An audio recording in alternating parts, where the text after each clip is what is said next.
মুখ্যমন্ত্রী মমতা বন্দ্যোপাধ্যায় চিঠি লিখেছিলেন জ্ঞানেশ কুমারকে গতকাল, এবার পাল্টা চিঠি লিখলেন শুভেন্দু অধিকারী। এসআইআর নিয়ে মুখ্যমন্ত্রী মমতা বন্দ্যোপাধ্যায়ের উদ্বেগ কল্পনাপ্রসূত। ভুয়ো ভোটার থেকে অবৈধ ভোটার দিনের পর দিন এদের আগলে রেখেছে তৃণমূল। মুখ্য নির্বাচন কমিশনারকে চিঠি দিয়েছেন বিরোধী দলনেতা এই বিষয়ে উল্লেখ করে।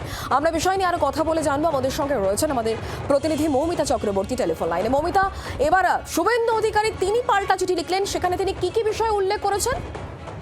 নির্দিষ্ট মর্মে শুভেন্দু অধিকারী 4 পাতার একটি চিঠি পাঠিয়েছেন জ্ঞানেশ কুমারকে, এবং জ্ঞানেশ কুমারকে তিনি লিখেছেন যে মুখ্যমন্ত্রী মমতা বন্দ্যোপাধ্যায় এসআইআর প্রক্রিয়া সম্পর্কে একাধিকবার লাগাতার যে বয়ান করছেন সেটা আসলে রাজনৈতিক উদ্দেশ্য প্রণোদিত, এবং তিনি অনুপ্রবেশকারী ভুয়ো ভোটার তাদের বাড়তি সুযোগ করে দিতে পারবেন না। নির্বাচনে তিনি একটা ফলস ন্যারেটিভ তৈরি করতে চাইছেন, সেই কারণেই বারবার এসআইআর সম্পর্কে এই বিভ্রান্তি, এই রাজনৈতিক উদ্দেশ্য প্রণোদিত বয়ান।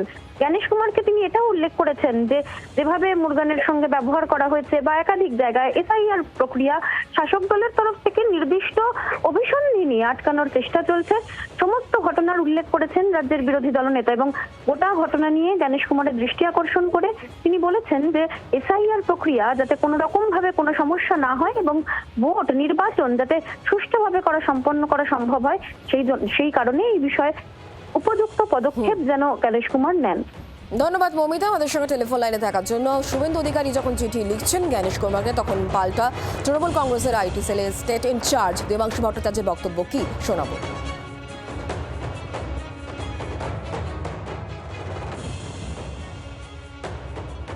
এই যে 50 লক্ষ লোকের নাম বাদ গেছে, এর মধ্যে কতজন অনুপ্রবেশকারী, কতজন বাংলাদেশিকে বিজেপি আইডেন্টিফাই করাতে পেরেছে? আপনাদের টেলিভিশন চ্যানেলে যে বয়স্ক মানুষগুলোকে দেখছি যারা নাকে অক্সিজেনের মাস্ক লাগিয়ে ক্যাম্পে গিয়ে উপস্থিত হচ্ছে, তারা কি সন্ত্রাসবাদী? তারা বোমবাদ দিয়ে ভারতে এসেছিলেন, না তারা রোহিঙ্গা? এই প্রশ্নগুলোর উত্তর বাংলার মানুষই জানেন, আমাদের দেওয়ার দরকার নেই। মমতা বন্দ্যোপাধ্যায়ের ভাবনা কল্পনাপ্রসূত কিনা তার প্রমাণ তো অভিষেক বন্দ্যোপাধ্যায় দিয়ে দিলেন র্যাম্পে তিনি যখন ভূত হাঁটালেন। তাহলে আলটিমেটলি যাদের ধরার জন্য করেছেন সেই বাংলাদেশি অনুপ্রবেশকারী আর রোহিঙ্গা, তাদেরই খোঁজ নেই।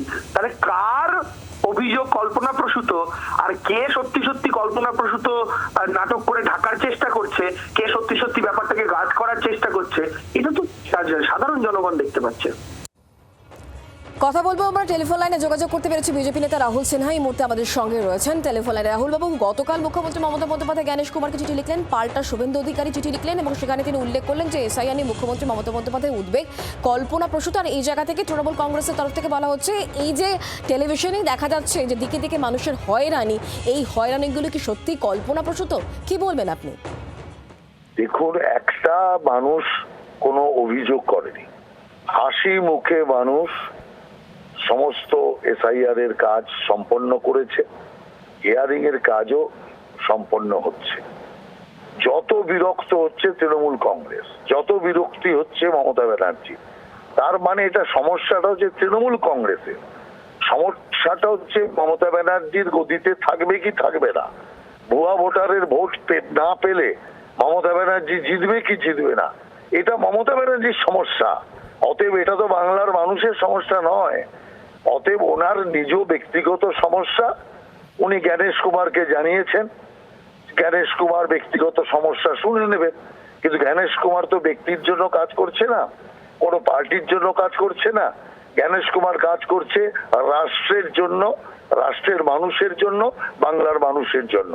সেই কারণে মুখ্যমন্ত্রী তো এসআইআর লাগু হওয়ার আগে থেকে এসআইআর এর বিরোধিতা করে এসছে। যখন পশ্চিমবাংলায় এসআইআর এর করার কথা ঘোষণাই হয়নি, বিহারে চলছে এসআইআর, তখন মুখ্যমন্ত্রীর কি আপত্তি ছিল?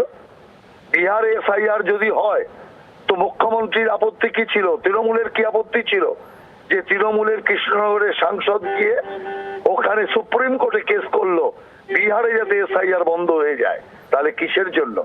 এসআইআর শুরুই হলো না বাংলায়, ঘোষণাই হলো না এসআইআর হবে, তারপরে বাধা দিতে যাচ্ছে অন্য রাজ্যে গিয়ে এর থেকেই তো অভিসন্ধিটা বোঝা যায় সমস্যা কার।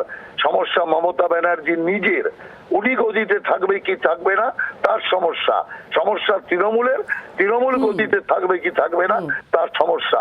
অতএব এই সমস্যা নিয়ে জ্ঞানেশ কুমারের চিন্তা করার কোনো কারণ নেই, ইলেকশন কমিশনের ভাবনা করার কোনো কারণ নেই। হ্যাঁ। মানুষ হাসি মুখে এসআইআর কে মেনে নিয়েছে।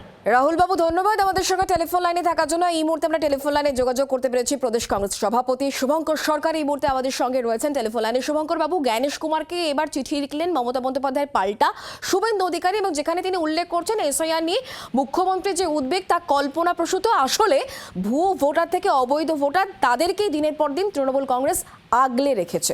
কি বলবেন? দেখুন, জ্ঞানেশ কুমার কারুর বাবার নয় তো।